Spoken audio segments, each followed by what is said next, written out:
Assalamu alaikum warahmatullahi wabarakatuh. Do you hear me?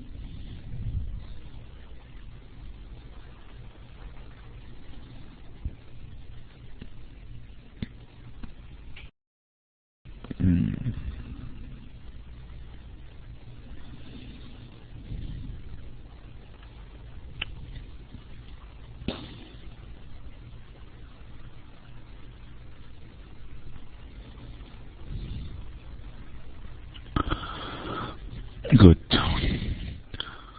So this is our last chapter, IT230 cars, and in this chapter, the goal of this chapter is to explain how we can make connection between a database and a Java class or a GSP page. So how we can implement a database in Java, how we can implement database access with JDBC, and how we can use a connector to persist object in a relational database. So in the previous session, we discussed many things, many topics. So before starting this session, I want to ask you some questions to review all the topics covered in the previous session. So let's begin with the first question. To make connection with a database, we use JDBC. So what is JDBC?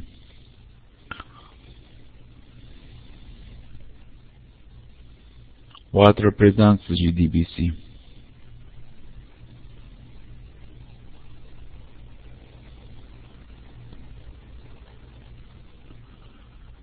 Java Database Connectivity. So it is a standard library for accessing relational database. So JDBC really is an API, and using JDBC we can access many or variety of SQL databases with the same Java syntax. This is the advantage. Good. So there are two implementations of JDBC. What are these implementations?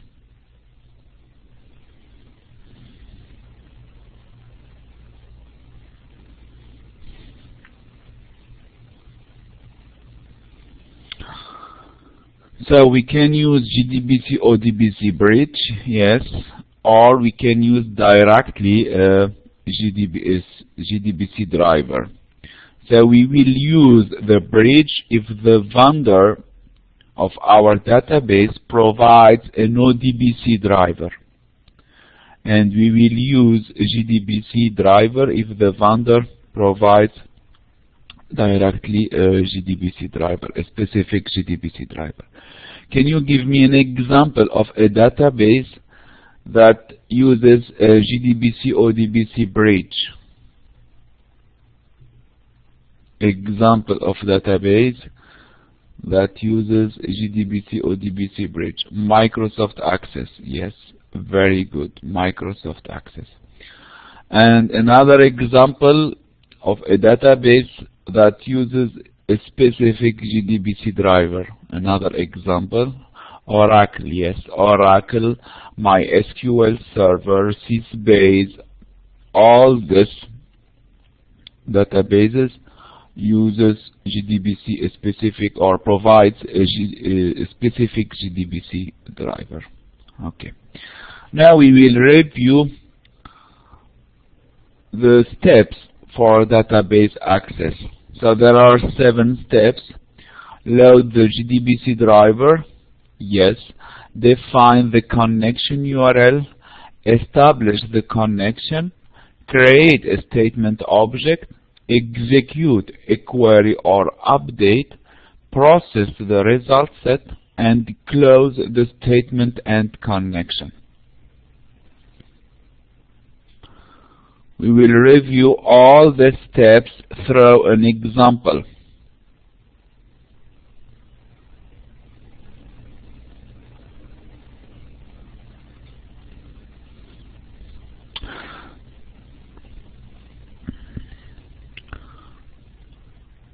So when we write class.forName com.mysql.gdbc.driver, that means we want to load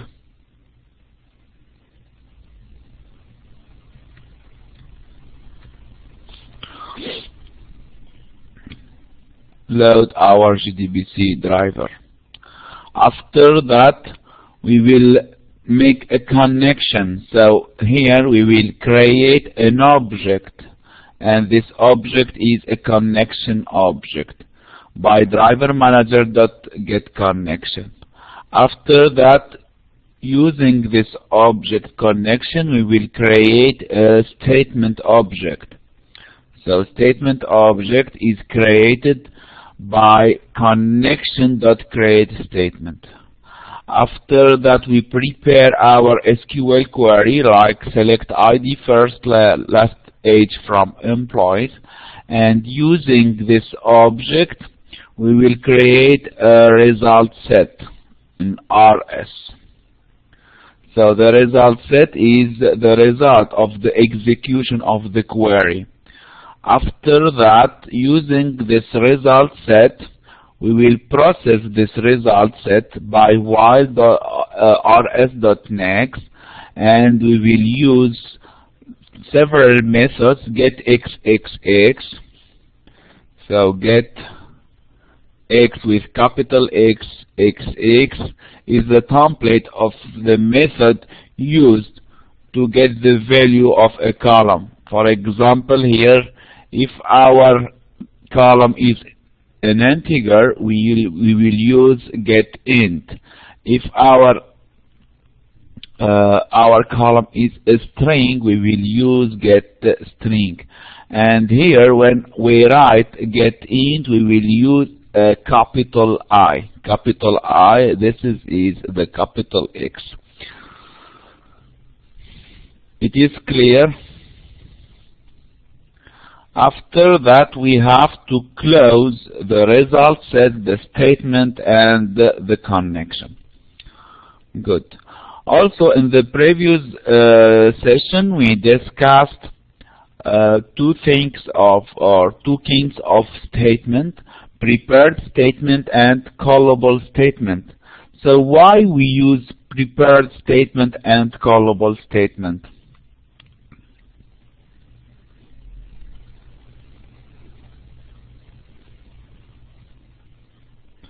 Yes, to improve security. To improve security and to improve performance. So we will improve security. Why?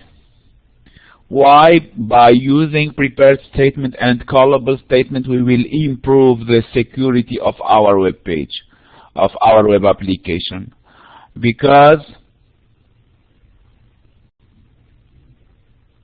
when we use prepared statement, we will avoid what?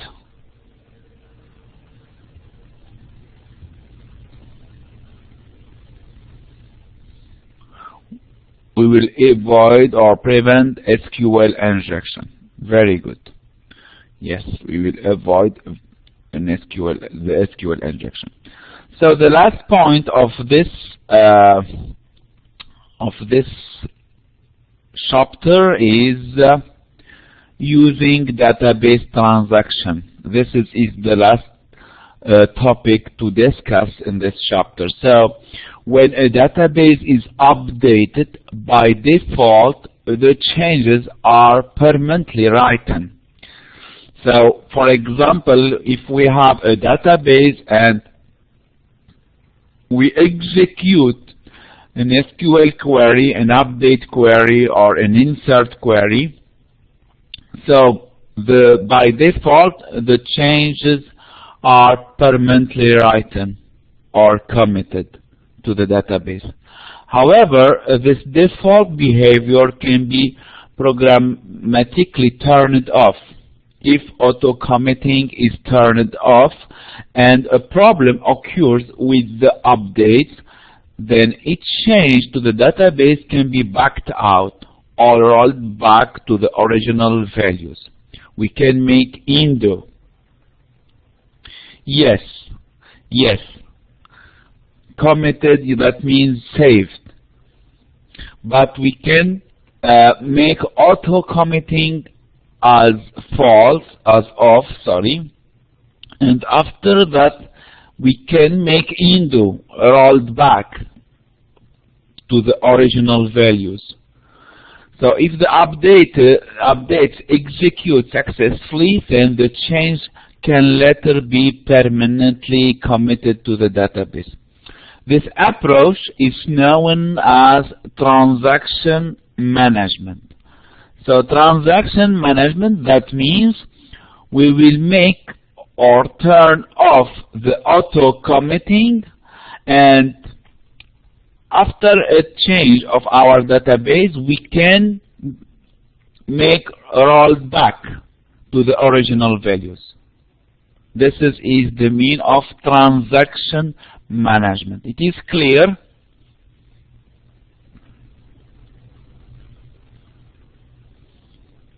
Any questions?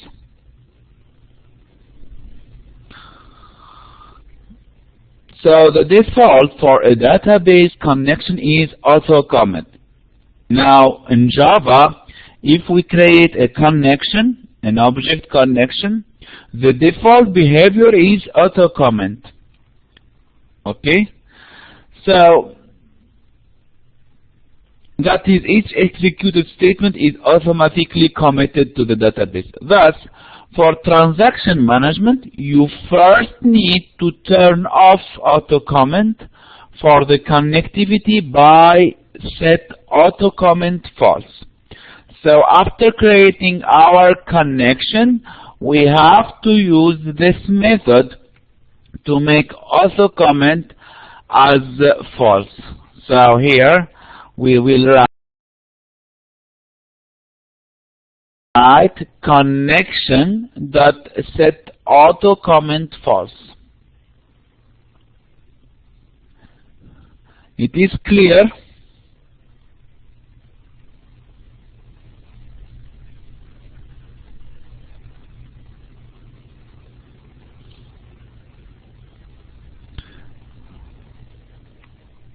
Okay. After that, if we want to save this execution, we have just to write connection.commit. This is our last point to discuss in this chapter. Any questions about the chapter of the connection to a database using Java?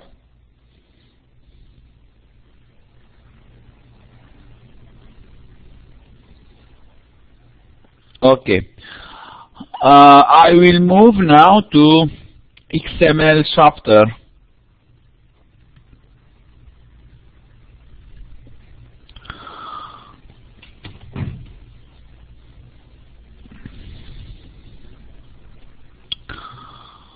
So I will review the topics covered in the first session of XML chapter. So XML stands for Extensible Markup Language, and XML was designed to store and transport data. This is an example of in XML.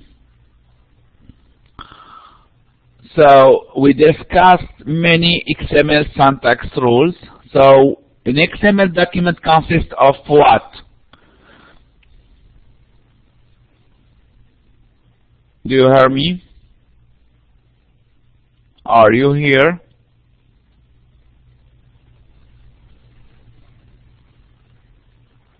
Okay.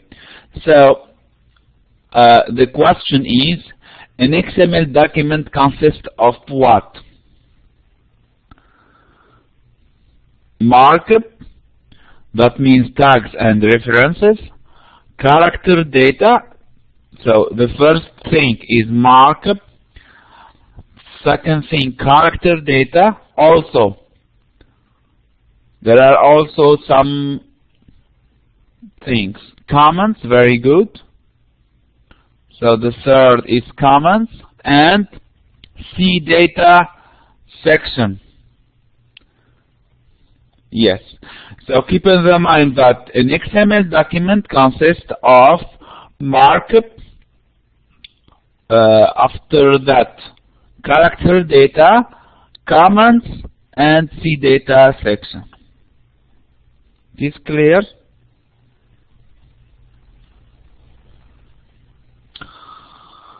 Okay.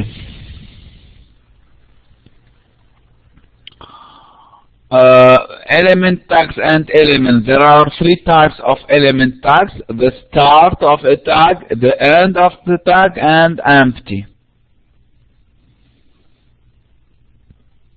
Start and empty element tags may contain attribute specifications separated by white space. So start and empty element tags, okay? Element and attribute names are case sensitive, and XML white space characters are space, carriage return, line feed, and tab. So what's the meaning of a well-formed XML document? A well-formed XML document, that means follows the XML syntax rules and has a single root element. What is an XML parser? An XML parser here is a software for reading, writing XML documents. This is an example of XML tree structures. And here we have one root. This root has one child, and this child has 4 children.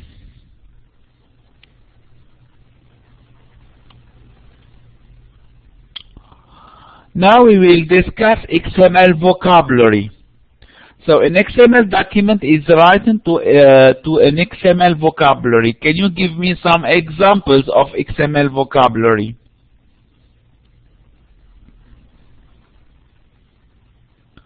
HTML is an example of XML vocabulary. RSS also is an example of XML vocabulary.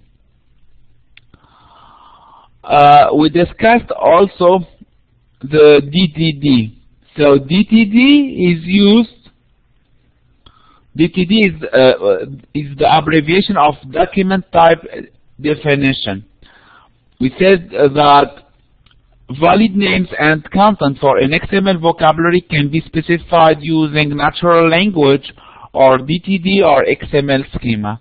So if the DTD is used, then XML document can include a document type declaration like this. This is our document type declaration, the DTD file. Now, what are the two types of XML parsers? We can find a validating and non-validating. What is the difference between validating and non-validating?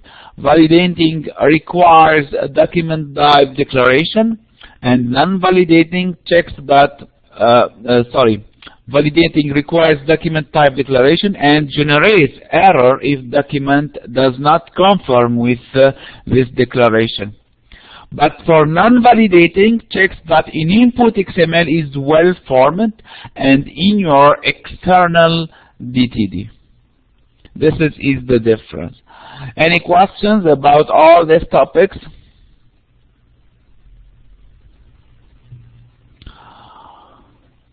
Also, in the first session of XML, we discovered together how we can make a declaration XML declaration. So to make an XML declaration, we have just to write this using this syntax: XML version equal 1.0. This is the minimal XML declaration. We can also include the encoding here, for example, and this encoding overrides default UTF and UTF-8 and UTF-16.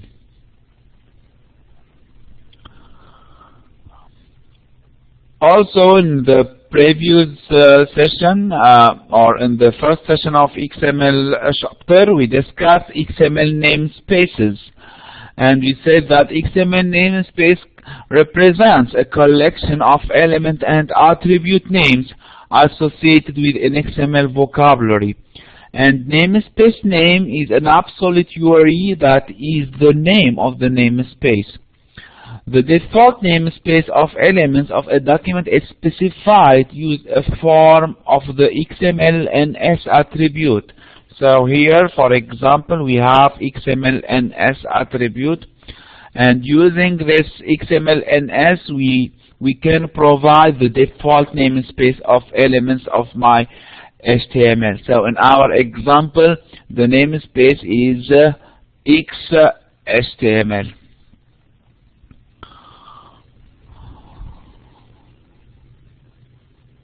Another form of XML-NS attribute known as a namespace declaration can be used to associate a namespace prefix with the namespace. So this is a namespace prefix. Why we said that it is a prefix? Because we write $XHTML like this, prefix.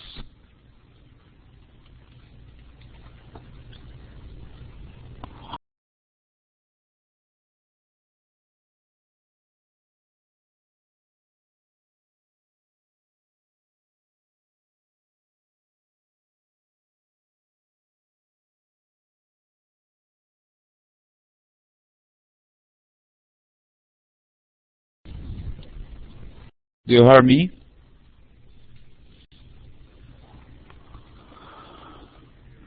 Okay.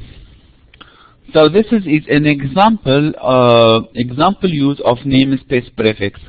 So this example is like the example discussed when we learn together the GSP chapter.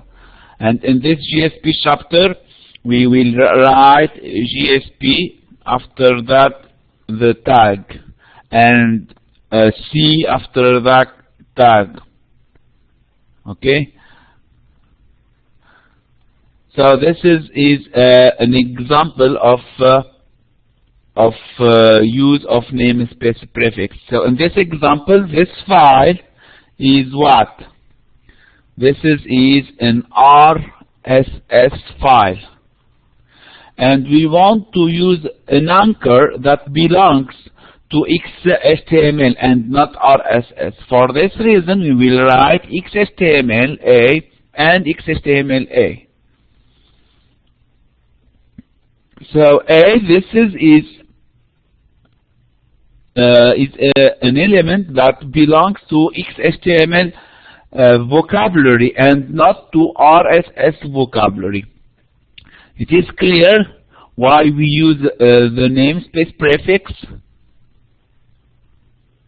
Yes or no? It is not clear? Okay, I will explain you with another manner.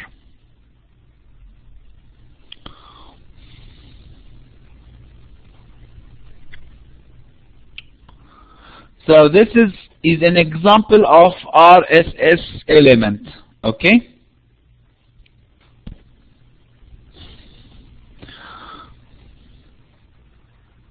So when I write RSS element here, I have to write what? I have to write all the elements that belongs to the namespace of RSS, to the vocabulary of RSS. For example, I can write item. So item is an element that belongs to RSS. I can write a description. So description is also an element that belongs to RSS. It is clear? Okay. So now I want to write, for example, H1. H1 is not an element, or it is not an element that belongs to RSS vocabulary. I cannot write H1. It is not possible, because H1 is an XHTML element and not an RSS element. Okay? So I can add a prefix like this. So when I write double dot like this, نقطتين, after that XHTML, that means XHTML is a prefix. إيش معنى prefix? That means if I need any element from XHTML in my RSS document, I just write not H1, but I will write XHTML double dot H1.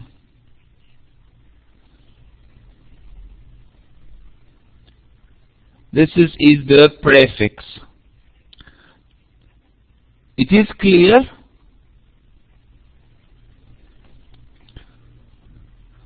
So now in my document, here in my document, I want to add what? This is my RSS document. So for item, title, link, description, all this are elements that belongs to RSS vocabulary. I want to add a link using an anchor, an A, the A anchor, and A belongs to XHTML. So in RSS here, I just specify that I will use XHTML as a prefix, and after that here I will write XHTML A. So the element A belongs to XHTML namespace and not to RSS namespace. It is clear?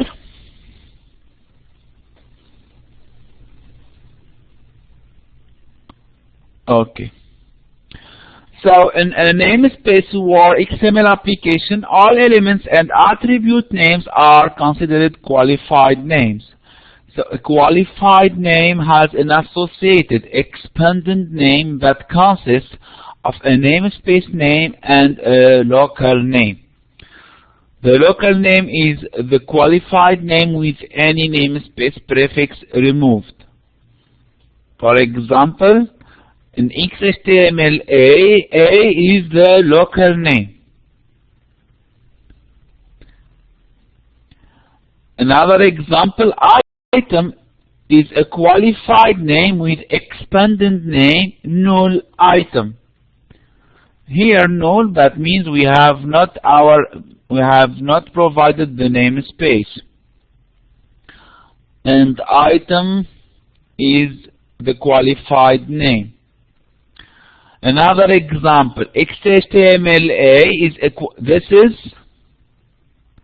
is the qualified name, and all this is the expanded name. So in the expanded name, we have to provide the namespace. This is the namespace and the local name.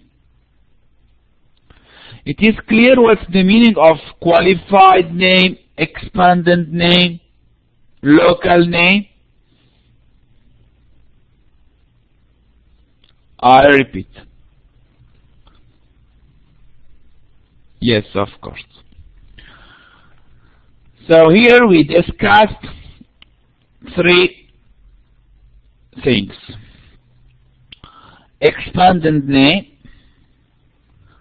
local name, and qualified name. Okay? So what's the meaning of local name? The local name is the qualified name with any namespace prefix removed. So item is a qualified name. Here, item is a qualified name. Title is a qualified name. Link is a qualified name. XHTML is a qualified name. It is clear what's the meaning of a qualified name?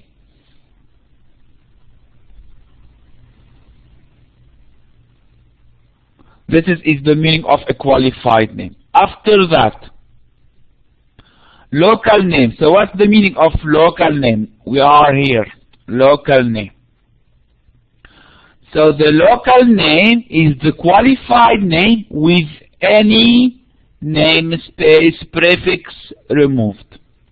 For example, XHTML the A is local name.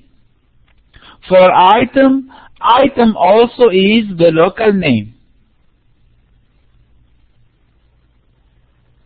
It is clear what's the meaning of local name? Okay, let's move now to expanded name. Expanded name is the namespace plus the local name. Namespace, local name. For example, for item, we don't provide the namespace. We will write null. This is the namespace, and local name is item. For XHTML the namespace is http www.w3.org 199XHTML, and the local name is A. It is clear the meaning of expanded name.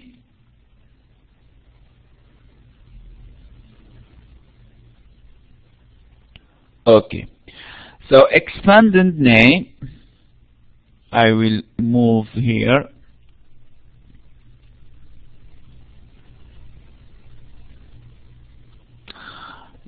Let's begin with the item. Item. What is the qualified name of item?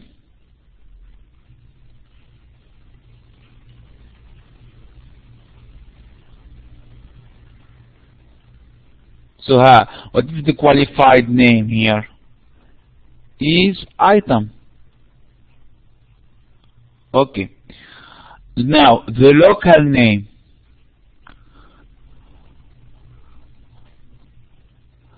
Local name, that means I will remove the prefix. We have a prefix here. No. For the same. We don't have a prefix. That means the local name also will be item for this example. It is clear? Okay. Now, what is the namespace, XML namespace for RSS in this example?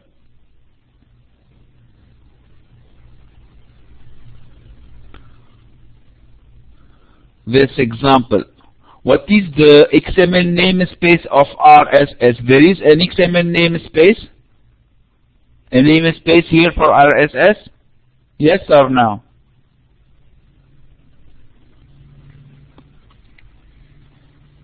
Now, here there is a namespace for a prefix, and this prefix is XHTML. But for RSS, we have not a namespace. So the expanded name will be composed by two things. The local name, what is our local name, is item, and the namespace for RSS in our example is null.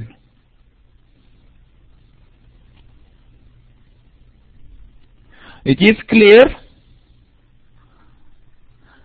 why qualified name is item, local name is item, and expanded name is null item. This is an example. Another example now. We will discuss this one. So what is qualified name? Qualified name in this example will be XHTML A. It is clear for the red example why the qualified name is XHTML A. The local name, it will be only A.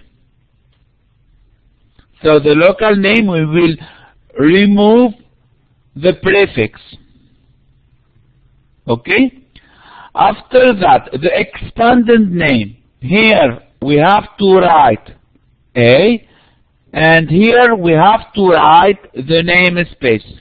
So what is the namespace for XHTML A? It is HTTP XHTML. So the expanded name for A will be HTTP XHTML A. So here we have two examples.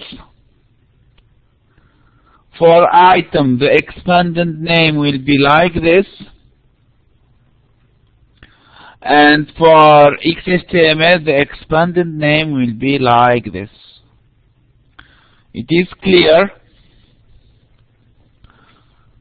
Any questions?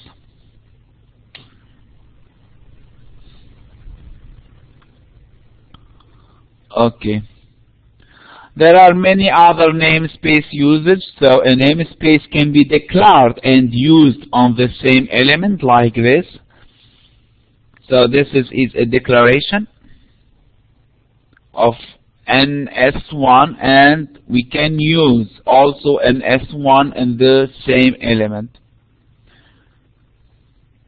It is clear? Here, any questions about this slide?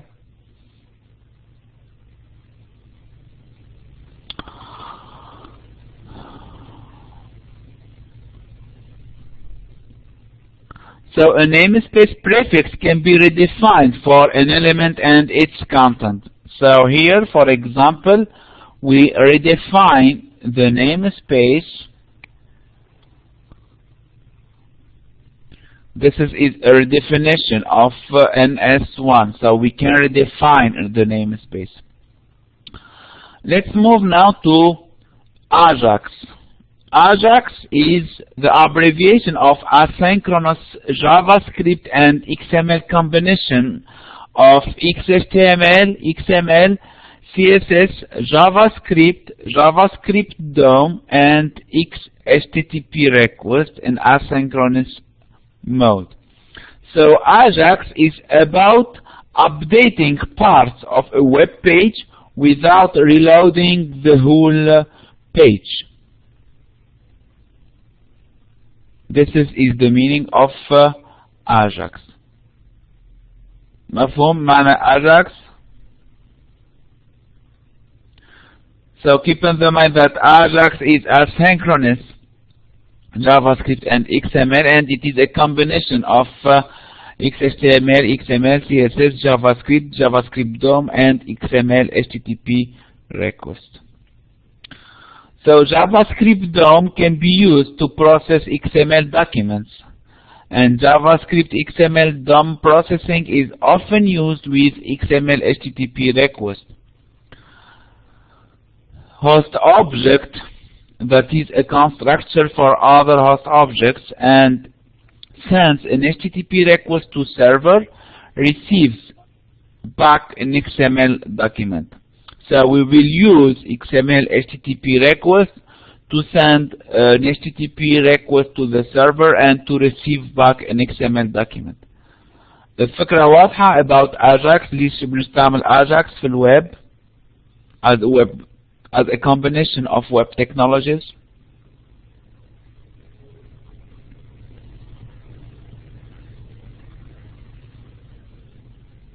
Type. So this is a schema to explain JavaScript and XML. We have a browser, an event occurs. The browser create an XML HTTP request object, and using this XML HTTP request send an HTTP request to the server. So not the browser, the request will be sent by XML HTTP request object. After that, the server process the HTTP request, create a response, and send data back to the browser. The browser process the returned data using JavaScript and update page content. Sorry. So here the page will be updated, but just a content, not the whole of the page. Just a content will be updated. Okay? So this is, here we can find an example of use. بالنسبة لكم ما كم مطالبين بالكود في البارت هذه، مطالبين إلا إنكم تفهموا إيش بيعمل XML HTTP request، ما معنى Ajax، إيش علاقة JavaScript و XML فقط. This is an example how we can use an Ajax to refresh a part of an XML document. Any questions about Ajax?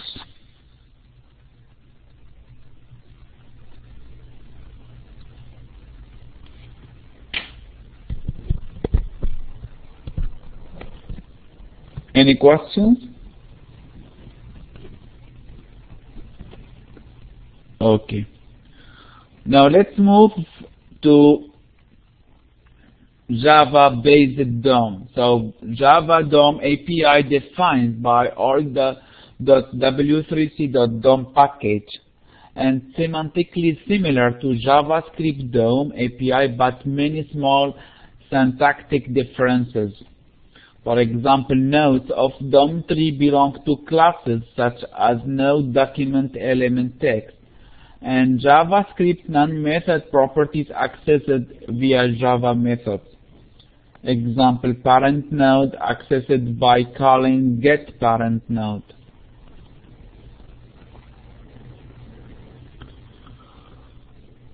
Methods such as getElement by tag name return instance of node list. GetLength method returns number of items. Item method returns an item. For example, if I write a document that getElement by tag names dot item 0, that means we want to extract the first link of my document. Any questions about Java-based DOM?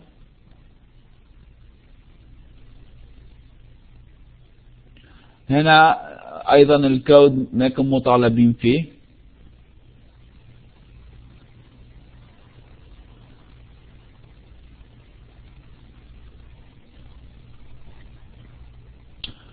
So default parser is non-validating and non-namespace aware. We can make using set validating true and set namespace aware true our parser as a validating one.